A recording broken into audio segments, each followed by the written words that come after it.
Halo Akademika, kembali lagi bersama saya Anggreni Dian Kurniawati dari Fakultas Bisnis dan Ekonomika Universitas Atmajaya Yogyakarta.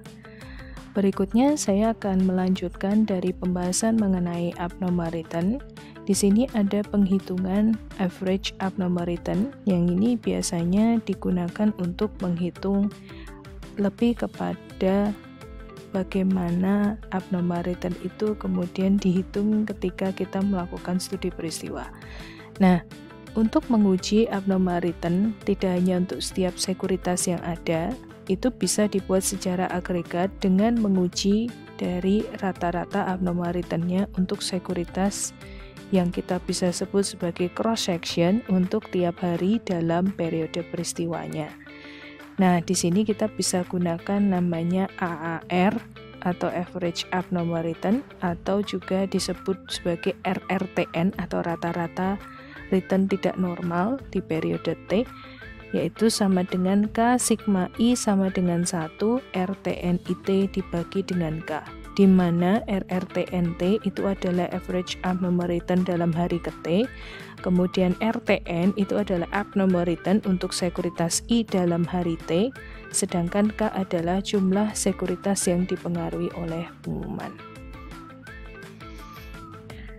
Nah, jika kita lihat dari bagan ini atau grafik ini, kita bisa lihat dari periode peristiwanya. Di sini ada periode pengumuman, di mana di sini ada min 3, min 2, dan min 1. Di sini merupakan periode sebelum pengumuman.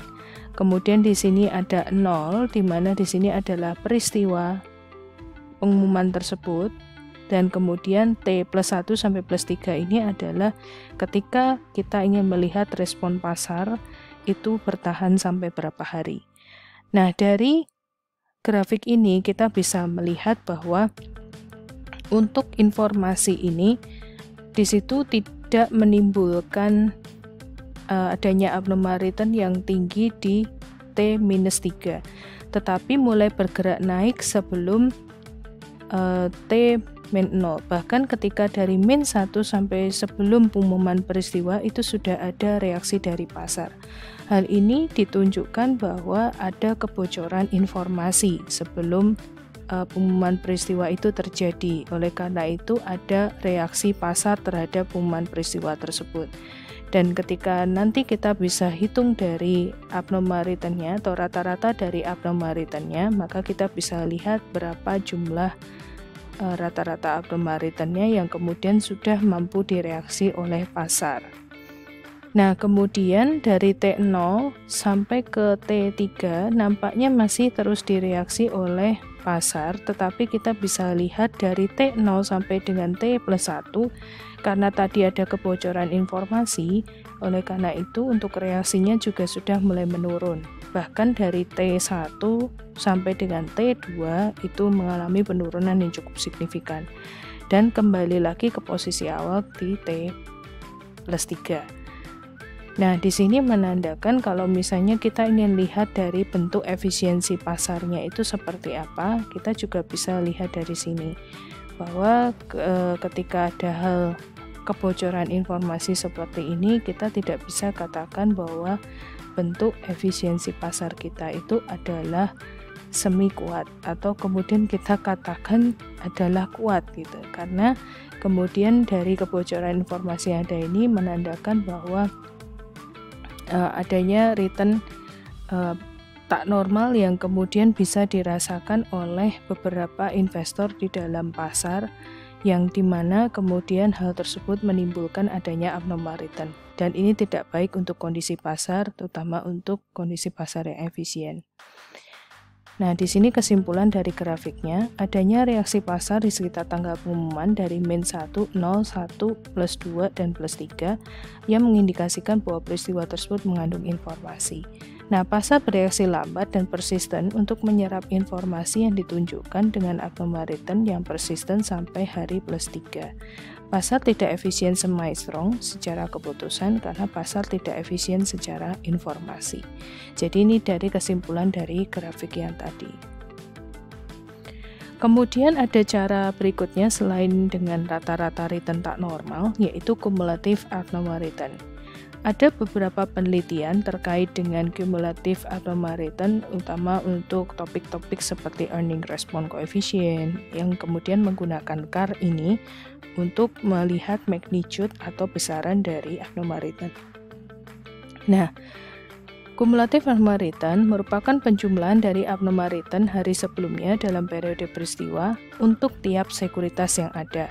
Rumusnya adalah akumulatif return tak normal, atau di sini bisa juga disebut sebagai CAR atau CAR.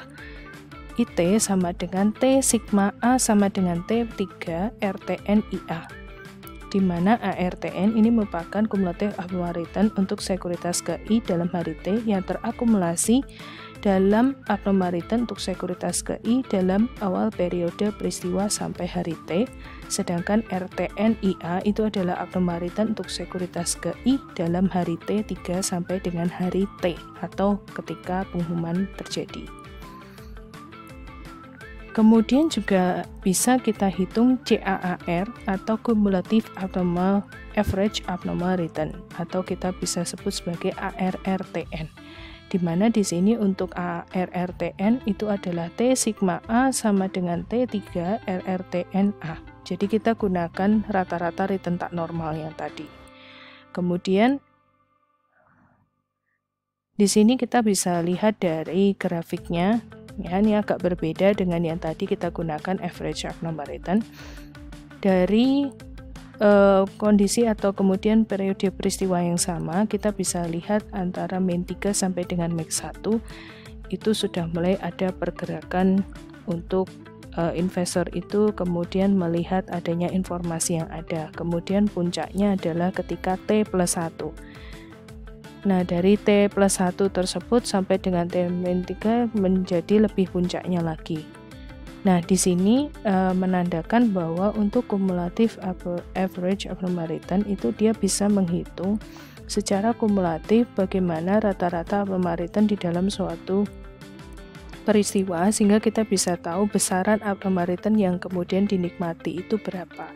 Jadi kalau untuk average abnormal return itu kita bisa menentukan pasar efisien atau tidak efisien, tetapi untuk cumulative average abnormal return ini kita tidak bisa untuk melihat hal tersebut, tetapi kita hanya ingin bisa melihat atau menghitung besaran dari average abnormal return yang ada.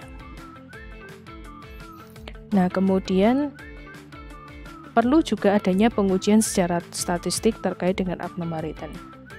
Tujuannya adalah untuk melihat signifikansi dari abnormal return atau yang tidak sama dengan 0 yang muncul pada periode peristiwa. Dalam artian, di sini kita fokus kepada bagaimana caranya supaya kita bisa mendapatkan nilai abnormal return yang sesungguhnya terjadi, atau kemudian mengurangi bias dari kemungkinan adanya kesalahan dalam penghitungan abnormal return itu. Nah, oleh karena itu perlu untuk menstandarisasi nilai abnormal return-nya. Jadi untuk setiap model-model yang ada itu tadi, dari mean adjusted model, dari market model, dan market adjusted model, kita bisa melakukan standarisasi nilai abnormal return. Nah, di sini kita bisa menghitung standard error dari estimasinya, sehingga estimasi dengan model tersebut bisa menjadi lebih akurat. Maka di sini untuk rumusnya adalah T sama dengan beta dibagi standar error dari estimasi, di mana RTN-SIT sama dengan RTN-IT. RTNS itu adalah return tak normal terstandarisasi, itu sama dengan return tak normal dibagi dengan KSI atau kesalahan standar estimasi KI. Nah, ada beberapa cara penggunaan estimasi standar error yang ada, ya. Itu bisa dengan menentukan berdasarkan standar deviasi dari return sama beberapa estimasi, dengan nilai default yang digunakan adalah nilai rata-rata. Nah, ini khususnya untuk cara yang pertama, itu bisa diterapkan untuk yang model mean adjusted model. Kemudian bisa juga ditentukan berdasarkan standar estimasi deviasi return sama beberapa estimasi, dengan nilai standar yang digunakan adalah prediksi nilai return, dan juga bisa ditentukan berdasarkan standar deviasi return pada hari T pada cross section selama periode peristiwa. Nah, untuk yang cara ketiga ini terutama ya, dia bisa digunakan hanya dengan periode peristiwa. Maka untuk cara yang kedua dan ketiga, terutama untuk yang periodenya itu adalah periode peristiwa, yaitu market adjusted model dan juga market model, ini bisa digunakan untuk melakukan yang cross section ini.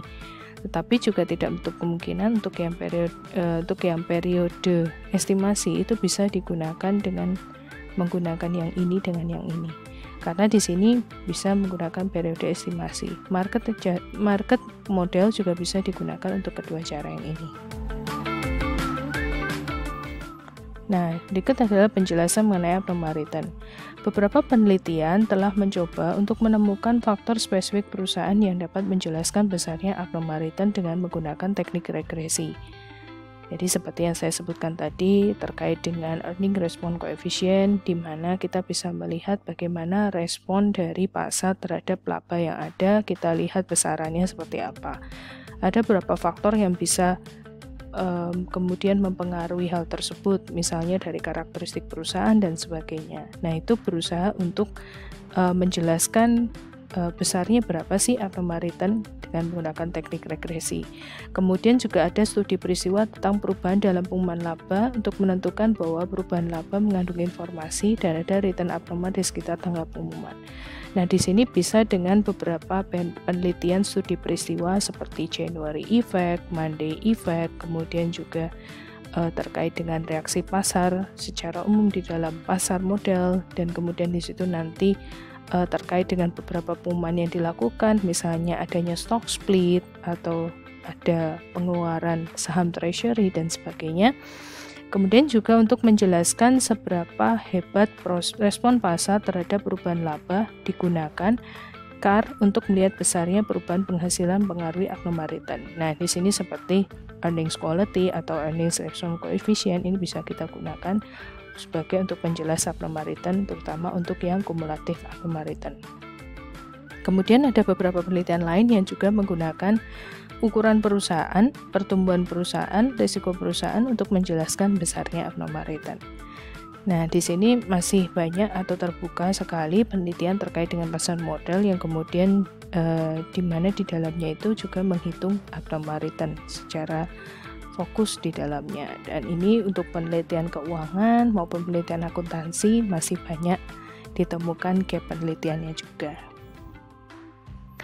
Demikian yang bisa saya sampaikan untuk abnormal return. Terima kasih.